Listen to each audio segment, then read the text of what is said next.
Bang saya sebagai software ini, terus Embel ini ya udah berdiri 2 tahun, dari tahun 2009. Awalnya gara-gara kesukaan sama sepatu, terus mau beli sepatu yang pengenin harganya mahal, jadi nggak beli. Akhirnya itu punya ide buat bikin sendiri.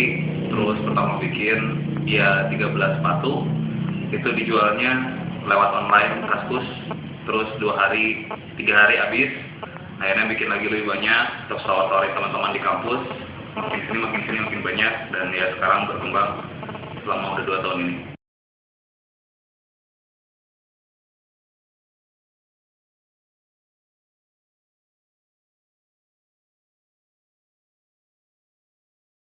Ya kalau fokus utama produknya memang di sepatu, dia lebih ke buat laki-laki sepatunya, itu memang fokusnya di leather. Tapi beda dengan sepatu kulit umumnya. Misalkan kalau kayak di sepatu yang lain, biasanya sepatu kulit itu kalau model-model gitu. Nah cuman kalau di Embel ini saya redesign lagi model-model sepatunya itu dengan konsep urban boot and casual shoes. Jadi ada kombinasi antara teknik tradisional di boot sendiri dengan konsep modern teknologi. Jadi kayak misalkan ada pengembangan gimana caranya sepatu dikemanduin dengan kulit dan kanvas yang anti air, sampai ada sepatu yang bisa dilipat. Jadi memang situ pengembangan untuk teknologi sepatunya begitu. Nanti kesananya sih karena sekarang masih fokus di sepatu, cuman sekarang udah mulai ngeluarin juga sepatu perempuannya. Jadi nanti mungkin ada juga varian produk sepatu di perempuan. Lalu rencananya kita nanti bakal keluarin juga aksesoris itu di sekitaran dompet, sabuk. Tapi mau materialnya memang dari leather rata-rata dominannya. Paling ada beberapa nanti kombinasi dengan beberapa kanvas.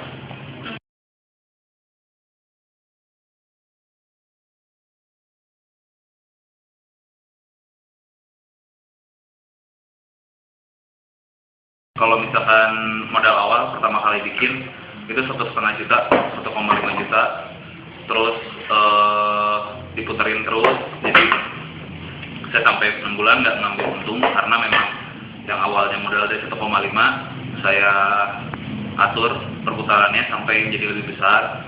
Sampai sekarang 2 tahun ini omset bisa 180 sampai 245 juta sebulan.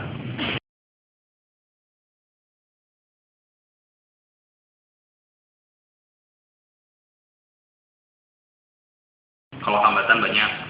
Jadi dari pertama awal bikin mungkin pasarnya tidak terlalu besar.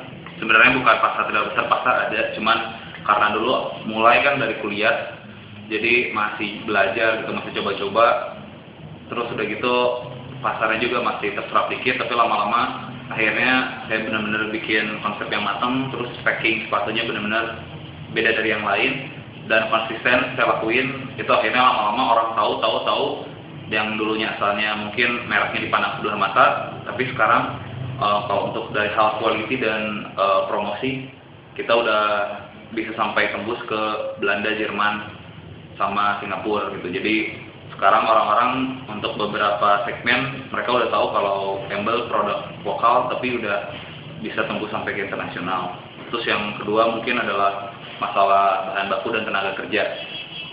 So, awal-awal bahan baku yang didapat untuk memenuhi standar yang saya pengen, gitu kita pengen, itu agak susah karena memang material yang kita pilih nggak sembarangan. Jadi nggak bisa kita dapat terus material yang menurut kita kurang itu kita pakai, kita enggak. Jadi kita benar-benar harus pemilihan dari segi quality bahan. Nah itu agak susah sampai karena memang penuh dengan minimum quantity. Nah sedangkan kita kan bergerak di UKM, jadi memang tidak mass production. Nah akhirnya itu dulu pernah sempat benturan gitu, tapi lama-lama kita solusinya adalah saya memberdayakan beberapa pengrajin kecil di daerah Jawa Tengah dan Jawa Timur.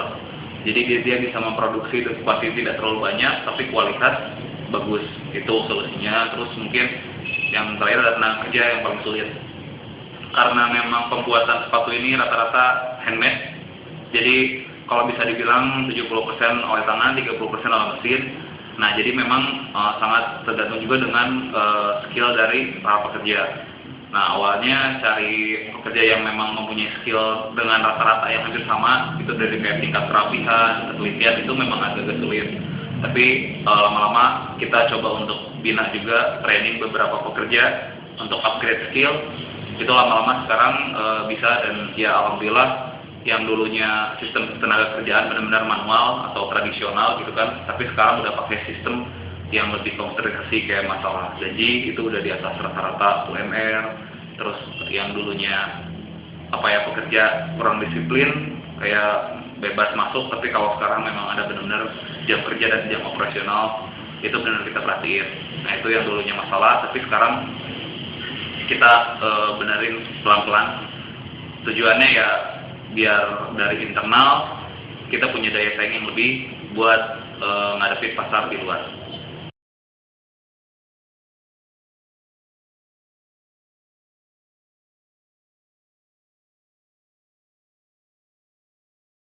Kalau misalkan ya mungkin kalau untuk produk kita masih rencananya pengembangan seperti itu. Justru yang bakal kita rencanakan untuk bakal nanti ada adalah kita pengen punya satu tempat public space, itu mungkin kita sebut dengan Amble House.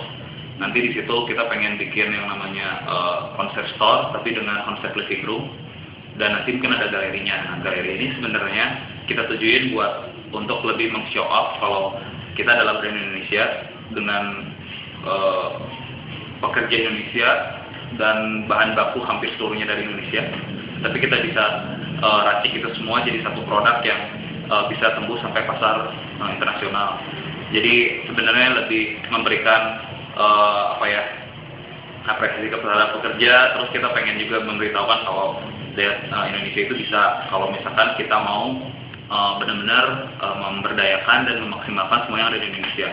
Jadi sebenarnya karena memang dari awalnya kita pengen orang-orang tahu kalau misalkan kita ini Indonesia gitu. Jadi memang oke lah semua campaign atau promosi kita memang memakai orang asing.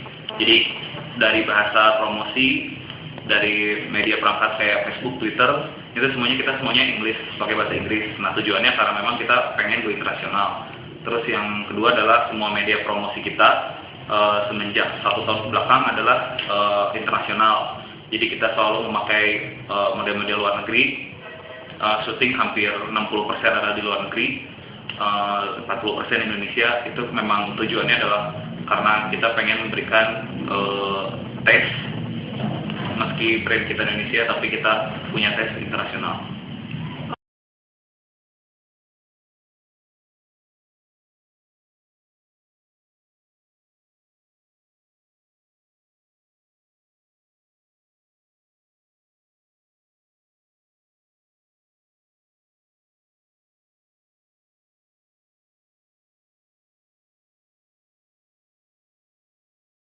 No ya, jadi pokoknya buat yang tertarik dengan wirausaha,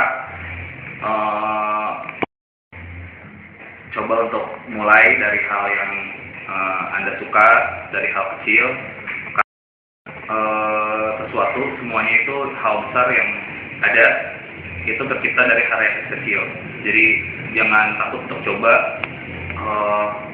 Usahanya nggak jadi masalah, mau usaha ini mau usaha itu dengan modal seberapa pun, karena modal menurut saya adalah faktor yang untuk seberapa. Yang penting adalah niat dari kitanya konsisten dan kita mau coba. Gagal, orang bilang sih itu gagal adalah sesuatu yang tertunda.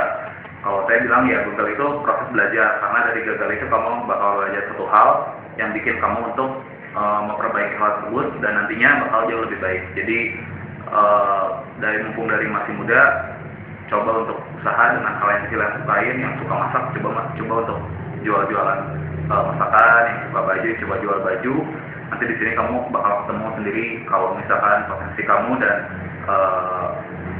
pasar kamu ada di mana.